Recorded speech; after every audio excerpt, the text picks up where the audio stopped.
Hi hello ನಮಸ್ಕಾರ ಮಕ್ಕಳೇ, ನಾನು ನಿಮ್ಮ ಪರೀಕ್ಷೆಯ ಶಿಕ್ಷಕ ಆದರ್ಶ್ ಸರ್. ಇವತ್ತು ನಾವು PU ಕನ್ನಡ ಬ್ಲೂ ಪ್ರಿಂಟ್ ಅನ್ನ ಅನಾಲಿಸಿಸ್ ಮಾಡ್ತಾ ಇದ್ದೇವೆ. ಇದರಿಂದ ನಿಮಗೆ ಬಹಳಷ್ಟು ಶಾರ್ಟ್ ಕಟ್ ನಲ್ಲಿ ಹೆಚ್ಚಿನ ಮಾರ್ಕ್ಸ್ ಅನ್ನ ಗಳಿಸೋದು ಹೇಗೆ ಅಂತ ಹೇಳ್ಕೊಡ್ತೇನೆ. ಫಸ್ಟ್, ಬ್ಲೂ ಪ್ರಿಂಟ್ ಈ ರೀತಿಯಾಗಿದೆ.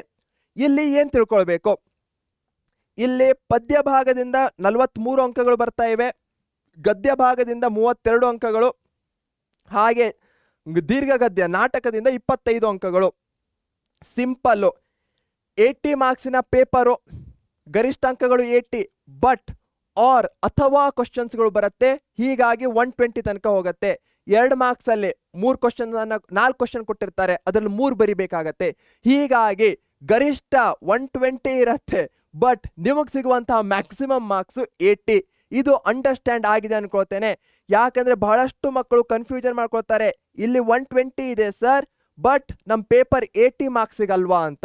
ಸಿಂಪಲ್ಲು, ಅಲ್ಲಿ 120 ಇದೆ. ಯಾಕಂದ್ರೆ ಅಥವಾ ಕ್ವಶನ್ಸ್ಗಳು ಆರ್ ಕ್ವಶನ್ಸ್ಗಳನ್ನು ಸಹ ಇನ್ಕ್ಲೂಡ್ ಮಾಡಿದ್ದಾರೆ. ಫಸ್ಟ್ ಅ ವಿಭಾಗ 15-20 ಮಾರ್ಕ್ಸ್ ಬರ್ತಾ ಇದೆ ಅನ್ಕೋಣ. ಇಲ್ಲಿ ನೀವು ನೋಡಬಹುದು ಯಾವುದರಿಂದ ಆ ಒಂದೊಂದು ಮಾರ್ಕ್ಸ್ ಬರ್ತಾ ಇದೆ.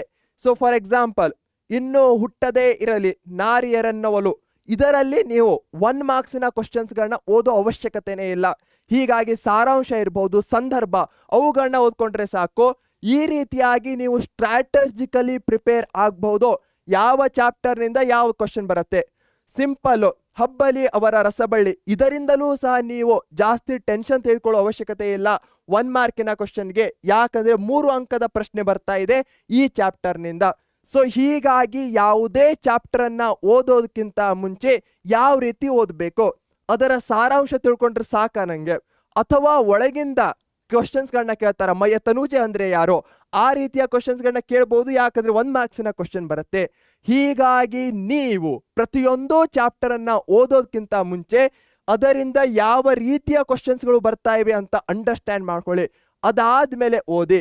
ಹಾಗೆ ಇಲ್ಲಿ ನೀವು ನೋಡಬಹುದು, ಜಾಲಿಯ ಮರದಂತೆ 2 ಮಾರ್ಕ್ಸಿಗೆ ಬರ್ತಾ ಇದೆ. ಇಗ್ನೋರ್ ಮಾಡಬಹುದಾ? ಇಲ್ಲ, ಯಾಕಂದ್ರೆ ಅದು ಆರ್ ಕ್ವಶನ್ ಅಥವಾ ಅದಲ್ಲಿ ಬರ್ತಾ ಇಲ್ಲ, 1 ಮಾರ್ಕಿನ ಕ್ವಶನ್ದಲ್ಲಿ ಬರ್ತಾ ಇದೆ. ಹೀಗಾಗಿ ಅದನ್ನ ಓದೋದು ವೆರಿ ಇಂಪಾರ್ಟೆಂಟ್ ಆಗತ್ತೆ. ಹಾಗೆ ಹಬ್ಬಲಿ ಅವರ ರಸಬಳ್ಳಿ, ನಿಮ್ಗೇನು ತಿಳಿತಾ ಇಲ್ಲ ಆ ಪದ್ಯ ಅಂದ್ರೆ ಬಿಡಬಹುದು, ಯಾಕಂದ್ರೆ ಆರ್ ಕ್ವಶನ್ ಬರುತ್ತೆ. ಹೀಗಾಗಿ ಬೇರೆ ಅಟೆಂಪ್ಟ್ ಅನ್ನ ನೀವು ಮಾಡಬಹುದು. ಈ ರೀತಿಯಾಗಿ ನೀವು ಸ್ಟ್ರಾಟಜಿಕಲಿ ಪ್ಲಾನ್ಡ್ ವೇದಲ್ಲಿ ಕನ್ನಡ ಸಬ್ಜೆಕ್ಟ್ ಅನ್ನ ಪ್ರಿಪೇರ್ ಆಗಬಹುದು. ಹಾಗೆ ಕೆಳಗೆ ಹೋಗೋದಾದ್ರೆ ಬೇರೆ ಬೇರೆ ಗದ್ಯ ಇದೆ, ಭಾಷಾಭ್ಯಾಸ ಇದೆ, ಕೃಷ್ಣೇಗೌಡನ ಆನೆ, ಇವೆಲ್ಲ ವೆರಿ ಇಂಪಾರ್ಟೆಂಟ್ ಆಗಿರುವಂತಹದ್ದು. ಇಲ್ಲಿ ಮಿಸ್ ಮಾಡಲಿಕ್ಕೆ ಬಹಳಷ್ಟು ಕಡಿಮೆ ಚಾನ್ಸ್ ಇದೆ. ಮುಟ್ಟಿಸಿಕೊಂಡವನು 6 ಮಾರ್ಕ್ಸ್ ಬರ್ತಾ ಇದೆ. ಸೊ ಗದ್ಯ ಭಾಗದಲ್ಲಿ ಹೈಯೆಸ್ಟ್ ವೇಟೇಜ್ ಅಂತ ಹೇಳ್ಬಹುದು. ಇನ್ನು ಪದ್ಯ ಭಾಗದಲ್ಲಿ ನೋಡೋದಾದ್ರೆ ಕದಡಿದ ಸಲಿಲಂ ತಿಳಿವಂದದೆ 7 ಮಾರ್ಕ್ಸಿಗೆ ಬರ್ತಾ ಇದೆ. ಇನ್ನು ಹುಟ್ಟದೇ ಇರಲಿ ನಾರಿಯರನ್ನೋಲು 7 ಮಾರ್ಕ್ಸಿಗೆ ಬರ್ತಾ ಇದೆ. ಹೀಗಾಗಿ ಇವೆರಡು ವೆರಿ ವೆರಿ ಇಂಪಾರ್ಟೆಂಟ್ ಆಗಿರುವಂತಹದ್ದಾಗಿದೆ. ಇದು ನಿಮಗೆ ಅಂಡರ್ಸ್ಟ್ಯಾಂಡ್ ಆಗಿದೆ ಅನ್ಕೊಳ್ತೇನೆ. ಇದೇ ರೀತಿಯಲ್ಲಿ ನೀವು ಬೇರೆ ಸಬ್ಜೆಕ್ಟ್ಸ್ಗಳನ್ನು ಸಹ ನೋಡಿ, ಅದರಿಂದ ಯಾವ ರೀತಿಯ ಕ್ವಶನ್ಸ್ಗಳು ಬರ್ತಾ ಇವೆ ಅಂತ ಅರ್ಥ ಮಾಡ್ಕೊಳ್ಳಿ. ಯಾವುದಾದ್ರೂ ಸಿಕ್ಕಾಪಟ್ಟೆ ಡಿಫಿಕಲ್ಟ್ ಆಗ್ತಾ ಇದೆ ಅಂದ್ರೆ ಅದನ್ನ ಇಗ್ನೋರ್ ಮಾಡಬಹುದಾ ಅಂತ ಯೋಚನೆ ಮಾಡಿ. ಇದೇ ಕನ್ನಡ ಬ್ಲೂ ಪ್ರಿಂಟ್ ರಿವೀಲ್ಡ್ ಮುಖಾಂತರ ನಿಮಗೆ ನಾನು ಹೇಳಬೇಕಾಗಿದ್ದಂಥ ಅಂಶವಾಗಿತ್ತು. ಹಾಗೆ ನಮ್ಮ ಸಾಧಕ ಪ್ರೋ ಬ್ಯಾಚ್ ಇರಬಹುದು, ಹಾಗೆ ವಿಜೇತ 360 ಬ್ಯಾಚ್ ಇರಬಹುದು, ಇವುಗಳಲ್ಲಿ ಕನ್ನಡವನ್ನ ಕಂಪ್ಲೀಟ್ ಆಗಿ ಕವರ್ ಮಾಡ್ತಾ ಇದ್ದೇವೆ. ಲಿಂಕು ಡಿಸ್ಕ್ರಿಪ್ಷನ್ ಬಾಕ್ಸ್ ಅಲ್ಲಿ ಇರುತ್ತೆ, ಪಿನ್ಡ್ ಕಮೆಂಟ್ ಅಲ್ಲೂ ಇರುತ್ತೆ.